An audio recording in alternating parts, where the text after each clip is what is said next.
Good morning, student. Today we'll start our last chapter, chapter 18, Energy, Forms and Sources. First of all, let us see what is energy. We use energy to carry out different tasks. In order to complete a task, we need to do some work.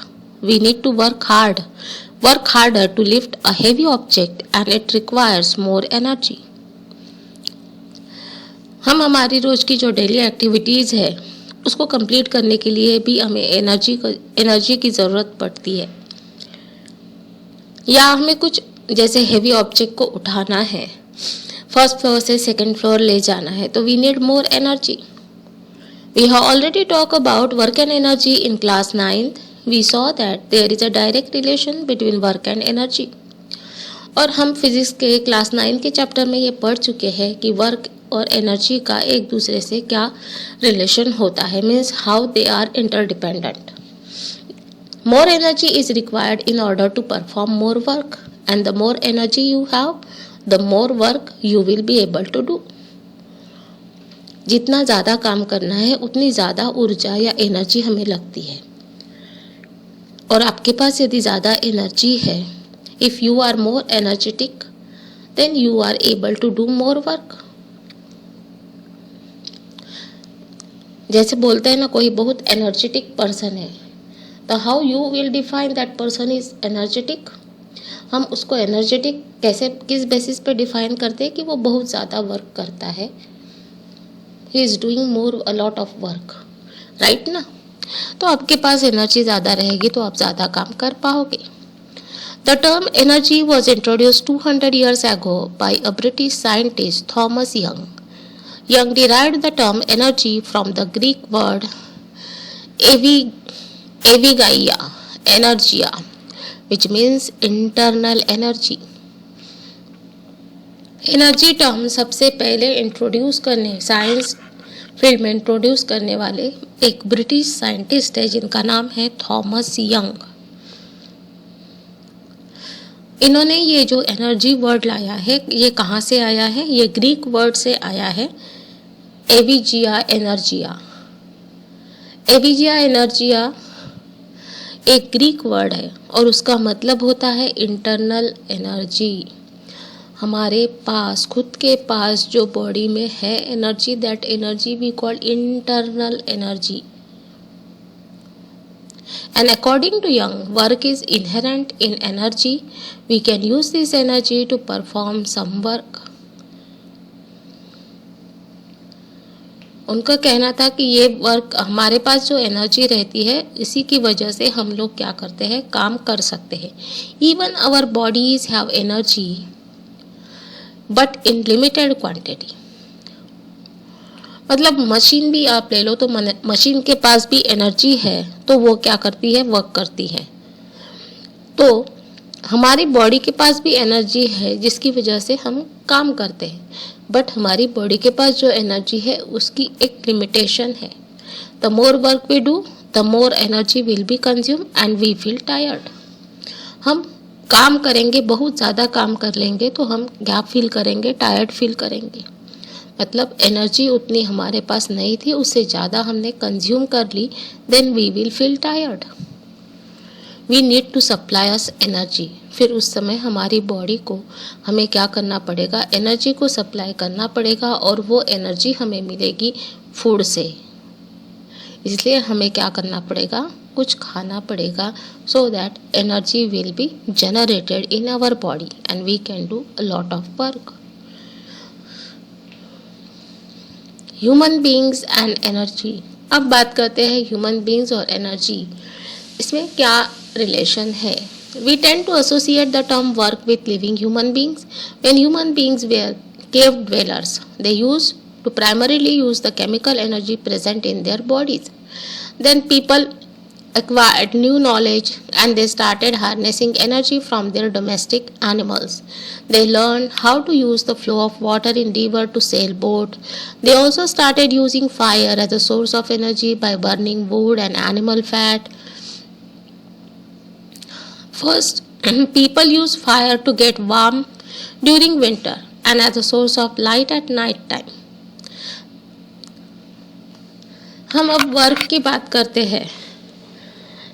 Work term को human beings के साथ यदि जोड़ते हैं तो जो पहले हमारे आदि मानव थे जो कि गुफा में रहते थे, तो वो सिर्फ हमारी बॉडी की केमिकल एनर्जी जो है उसको यूज़ करते थे टू परफॉर्म सम वर्क। उसके बाद धीरे धीरे नॉलेज डेवलप होते गया, इंसान थोड़ा क्या हो गया, नॉलेज एक्वायर करने लगा। तो उन्होंने क्या किया कि डोमेस्टिक एनिमल जो अपने घर में वो पालते थे, गाय है या कुत्ता है, तो उनसे वो क्या करने लगे, एनर्जी हार्नेस करने लगे, मतलब उनसे कुछ काम करवाने लगे। जैसे गाय है तो गाय से दूध उन्हें मिलने लगा। तो उसके बाद धीरे धीरे वो क्या सीखे कि डोमेस्टिक एनिमल जो वो एनिमल्स को पाल रहे हैं उनसे एनर्जी कैसे हम लेंगे और अपने लिए यूटिलाइज करेंगे। Then they learn how to use the flow of water in river to sail boats. फिर धीरे धीरे वो सीख गए कि जो पानी ऊपर से आ रहा है उसमें विदाउट एनी एफर्ट हम हमारी बोट को यानी नाव को कैसे आगे ले जाते हैं। They also started using fire as a source of energy by burning woods and animal fat. फिर धीरे धीरे उन्होंने फायर जो कि अग्नि जलाना सीखा, तो उन्होंने फिर ये भी सीख लिया कि जो वुड है, जो लकड़ी है, उससे और एनिमल फैट से हम उसका यूटिलाइजेशन हम हमारी energy as a energy source कैसे करेंगे। People use fire to get warm during winter and as a light at night time. एकदम जब फायर सबसे पहले जब अग्नि यानी फायर का जो डिस्कवरी हुआ है, तो उस समय लोग वो फायर को सिर्फ विंटर में अलाउ करते हैं। अभी भी कभी कभी होता है, आपने देखा भी होगा। तो अपने आप को बॉडी को वार्म करने के लिए, और रात के समय इलेक्ट्रिसिटी नहीं थी तो as a source of light वो यूज़ करते थे। फिर धीरे धीरे उन्होंने उस फायर पे खाना पकाना शुरू किया। फिर खाना पकाने के लिए बर्तन की ज़रूरत पड़ी, तो फिर उन्होंने मेटल के पॉट्स बनाना शुरू किए, ग्लास के, क्ले के, मिट्टी के बर्तन में खाना बनाया। फिर धीरे धीरे वो बर्तन को बनाना सीखने लगे। So now they were using the energy not just from living sources like human being और animals but also from non living sources. तो इस तरह से उन्होंने क्या किया कि एनर्जी सोर्स जो शुरुआत में एकदम क्या था, लिविंग बीइंग्स ही थे, वो उनका थोड़ा और ब्रॉड हो गया। फिर धीरे धीरे उन्होंने जैसे वुड से उन्होंने लकड़ी से उन्होंने क्या किया, फायर प्रोड्यूस किया। फिर उसके बाद जैसे क्ले है, मिट्टी है, उसको यूज़ किया। मेटल पॉट्स बनाने के लिए मेटल का यूज़ किया। तो नॉन लिविंग सोर्सेज भी उनके इसमें आ गए, जिसका यूटिलाइजेशन वो किसके लिए करते थे, as a energy source. Steam engine was invented in 1700. Different kinds of steam engines were developed, and for first time chemical energy of fuel could be converted into kinetic energy. Steam engine का invention कब हुआ है ये तो सबको पता है, 1700 में हुआ है। और बहुत सारे क्या बोल सकते हैं स्टीम इंजन डेवलप हुए हैं। And for the first time chemical energy of fuel, मतलब उसमें फर्स्ट टाइम जो केमिकल एनर्जी ऑफ फ्यूल को कन्वर्ट किया गया काइनेटिक एनर्जी में। Some steam engines were use to run machines in industries.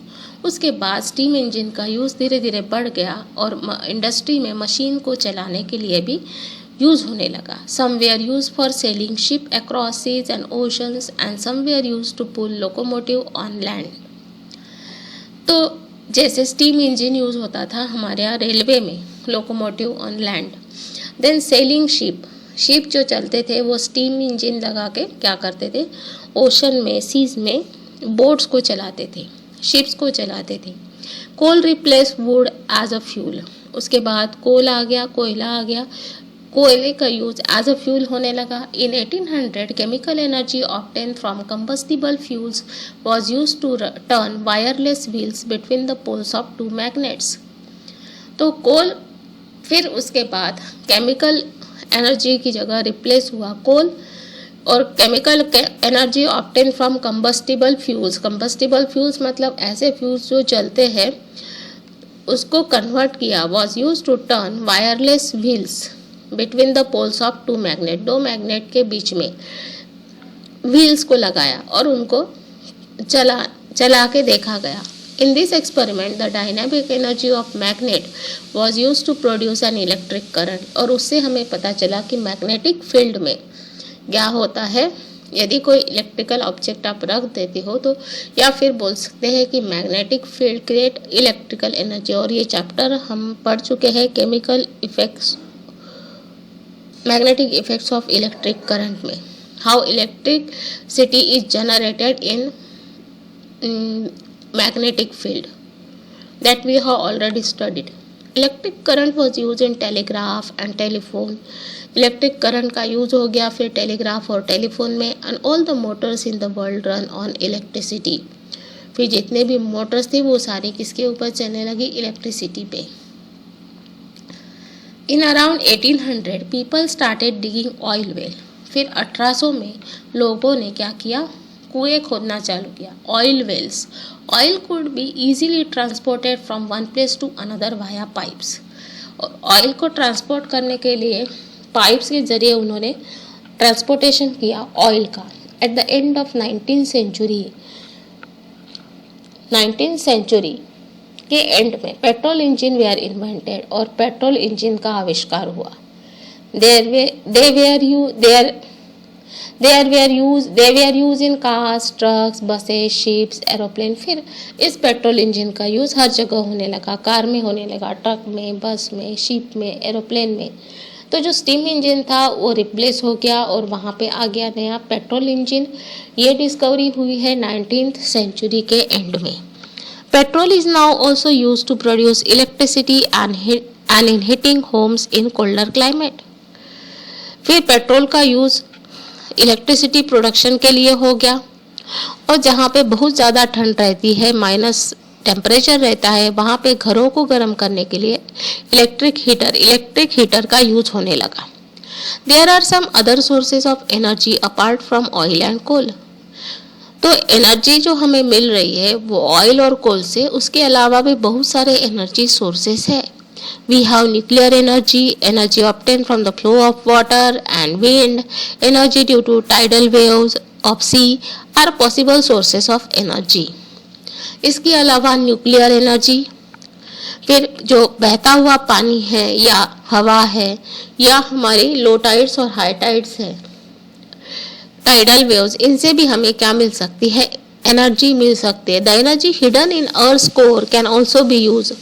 Many needs can be fulfilled by solar energy. और इसके अलावा सोलार एनर्जी जो कि एक आज के ज़माने में बहुत अच्छा एनर्जी सोर्स माना जा रहा है, उसको भी हम लोग यूटिलाइज कर रहे हैं।